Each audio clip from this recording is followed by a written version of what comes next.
මුකුණු වෙන්න වලින් හදාගන්න පුළුවන් තවත් රසම රස වගේම හරිම ගුණ කෑමක් තමයි මුකුණු වෙන්න සම්බෝල. මේ විදිහට සම්බෝල හදද්දී අපි අරගන්න ඕනේ මෝරපු නැති හොඳ ලපටි මුකුණු වෙන්න ටික. මේ මුකුණු වෙන්න ටික හොඳට හොදලා අරගෙන හීනියට කපා ගන්න.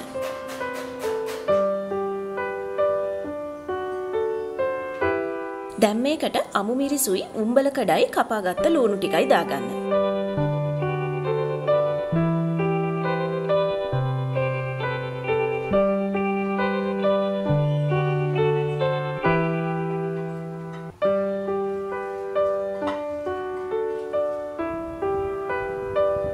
ඊළඟට ලුණුයි ගම්බිරිසුයි දාලා පොඩ්ඩක් කලවම් කරන්න.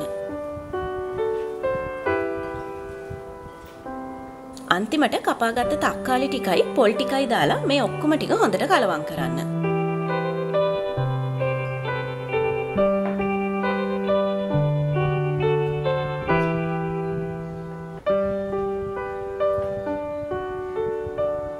අපේ රසගුණ පිරි මුකුණු වෙන සම්බෝලේ ඔන්න දැන් ලෑස්ති.